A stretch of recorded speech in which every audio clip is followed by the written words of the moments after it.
Hi guys, ఇప్పుడు తలకోనకి వెళ్ళిపోతున్నాం. First time అంటే నాది ఫస్ట్ టైం వాళ్ళు. సో ఇంకా let start.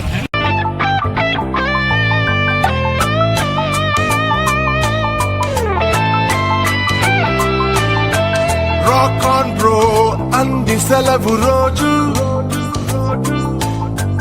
గడిపేతాం life king size. ఒకే గదిలో ఉక్కపోత చాలు, గడి దాటాలి కళ్ళు కాళ్ళు కలలు. ఏ దిక్కులో ఏమున్నదో వేటాడి పోగు చేసుకుందాం ఖుషి. మన్నాటలో చెంటోడిలా అనాలి నేడు మనలో మనిషి.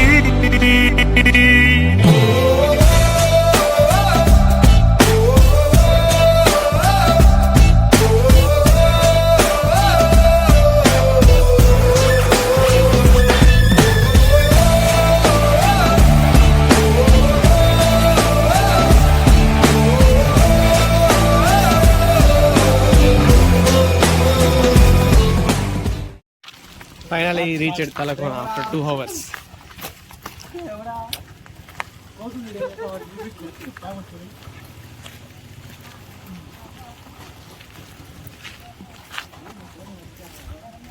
నాకు ఎట్టుందంటే మనుషులు అర్థం చేసుకోవడానికి ఇది మామూలు ప్రేమ కాదు.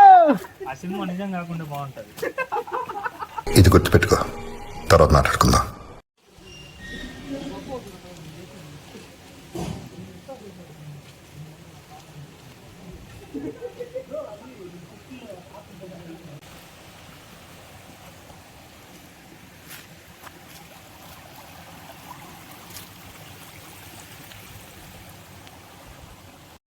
ఇక్కడ అసలు నేచర్ చెప్పక్కర్లేదు గాయ్స్, అదిరిపోతుంది.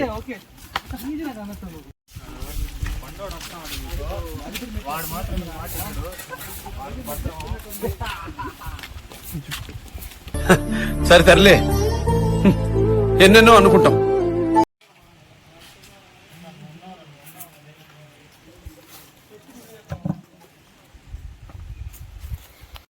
ఇప్పుడు ఇక్కడ ఉన్న నేచర్ ఎలా ఉందో చూడండి ఒకసారి.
ఫైనల్గా తలకోన వాటర్ ఫాల్స్కి అయితే వచ్చేసాం.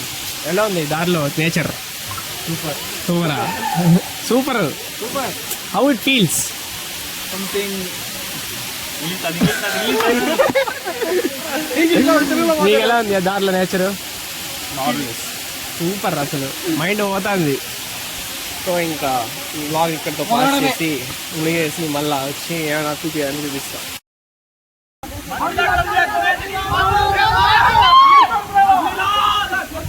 గుండెల్లో గాయమేమో చల్లంగా మానిపోయే మాయ చేసే ఆ మాయే ప్రేమాయే. ఎంత గాయమైన గానీ నా మేనికేమి కాదు పువ్వు సోకి నీ సోకు కండేనే. వెలికి రాని వెర్రి ప్రేమ కన్నీటి ధారలోన కరుగుతున్నది. నాదు శోకమోపలేక నీ గుండె బాధపడితే తాళనన్నది.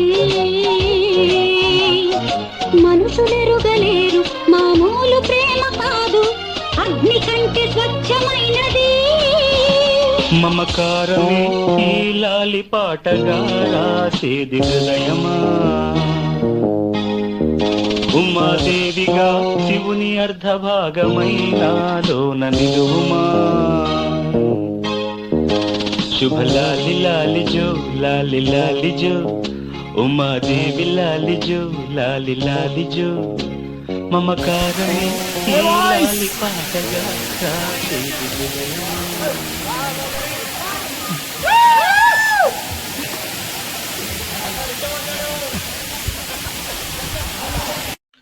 గాయస్ అక్కడి నుంచి అయితే మేము వచ్చేసాం గాయస్. కరెక్ట్గా ఒక 1 అవర్ కూడా ఎంజాయ్ చేయలేదు మేము, కరెక్ట్ వచ్చేయాల్సి వచ్చింది. ఏమైందంటే ఒక అబ్బాయి వాటర్ పడుతుంది కదా అక్కడి దాకా వెళ్ళాడనమాట, ఫొటోస్ ఏవో తీసుకునేకి ఏమో తెలీదు. ఇంకా అక్కడి నుంచి ఏమైందంటే ఎక్కేదేమో ఎక్కేసాడు, మేము కూర్చోలేదు. ఒకవేళ చూసింటే ఎవరైనా చెప్పింటారు వెళ్ళొద్దనేసి. పైకి వెళ్ళిపోయాక అందరూ నోటీస్ చేశారు అక్కడ ఉండే పబ్లిక్ అంతా. ఇంకేమైంది, ఇంకా ఆయన దిగాకే చాలా కష్టపడ్డాడు. అప్పటికి మేము అందరూ ఎంజాయ్ చేసేది ఆపేసి అతన్నే చూస్తున్నారనమాట. ఏమవుతుంది ఇంకా తెలిసిందే కదా ఎట్లుంటుంది ఆ మూమెంట్. ఇంకా భయం గుండెలో రైలు పరిగెత్తింది అంటే అతను అక్కడ చూస్తుంటే ఆ ప్లేస్ నుంచి. నెక్స్ట్ ఏమైందో తెలియదు, కింద వరకు ఒక దిగచ్చు. ఆ టైంలో ఏమైందో తెలియదు, మేము చూడలేదు. అట్టే పల్టీ కొట్టినాడు గాయస్. అంటే ఆ సౌండ్ వచ్చింది కదా, ఆ సౌండ్ వచ్చేటప్పుడు చూసే లోపల తన తలకెక్కింది ఉంది, కాలు పైన ఉంది, అట్ట పడినాడు. ఇంకా మీరు ఆలోచించండి, దెబ్బకి మొత్తం బయట వచ్చేస్తారు. ఇంకా ఇన్సిడెంట్ని అయితే నేను ఎక్స్ప్లెయిన్ చేయలేను అసలు. దాని గురించి చెప్తాంటేనే ఒళ్ళు వణికిపోతుంది. అసలు నా లైఫ్లో ఫస్ట్ టైం లైవ్లో ఒక ఇట్లాంటి పెద్దవాళ్ళు చెప్తా ఉంటారు వాటర్ ఎక్కడ పోవద్దు, జారుతుంది, ఎంతమంది చనిపోయినారు అట్లాంటిది. ఇప్పుడు లైవ్లో చూసే కొందికి అది కొంచెం బరువు అయిపోయింది హార్ట్ అయితే. ఒకసారి ఆలోచించండి, మనం గ్యాంగ్తో పోతే వాళ్ళల్లో ఒకరికి ఇట్ అయిందంటే మనం ఎట్టుంటుంది చెప్పండి. అసలు ఆ గ్యాంగ్ మొత్తం భయపడిపోవాలి. ఇంకా లేదు, ఇంకా ఏం చెప్పాలి, నాకు మాటలు కూడా రావట్లేదు అసలు ఏం మాట్లాడాలో. దయచేసి జాగ్రత్తగా ఉండండి. మ్యాక్సిమం ఇలాంటివి వాటిల్లో అవాయిడ్ చేస్తేనే మేలు, ప్రాణం కన్నా గొప్పదా ఇంకేమన్నా. ఇంకా ఈ వీడియో చూసే వాళ్ళందుకు ఏం చెప్పదలుచుకున్నా అంటే, అన్నీ పక్కన పెడితే మనమే ఎంజాయ్ చేస్తే తప్పలా, బట్ మన వల్ల ఇంకొకరు ఇబ్బంది పడకూడదు, పబ్లిక్ అస్సలు డిస్టర్బెన్స్ అవ్వకూడదు. ఇప్పుడు అబ్బాయి పడిపోయింది అంతా పక్కన పెట్టిన, అది ఇంకా మనం భయం ఉంటుంది కదా. ఇప్పుడు వాళ్ళు ఎవరో పడిపోయారు అనుకోకుండా మన వాళ్ళే పడిపోతే ఎట్టుంటుందో అలా ఫీల్ అవుతాం. కానీ అది పక్కన పెడితే మన వల్ల ఇప్పుడు చూడండి అక్కడ ఉండే క్రౌడ్ అందరూ బయట వచ్చేసారు, ఇంకెవరు పోలేదు అక్కడ ఎంజాయ్ చేసేకి. సో ఇలాంటివి చేయకుండా ఉంటే మ్యాక్సిమం అంటే ఎవరికి డిస్టర్బెన్స్ కాకూడదు, అది main thing. Hi hi hi hi bro. ఎక్కడి నుంచి? తెలంగాణ, హైదరాబాద్. దీనికోసం వచ్చారా? తిరుపతి. ఓకే, మాది ఇక్కడ లోకలే తిరుపతి. Okay, thank you. ఇంకా ఈ బ్లాగ్ని అయితే ఎక్కడితో ఎండ్ చేస్తా guys. That's it for now. See you all in the next blogs.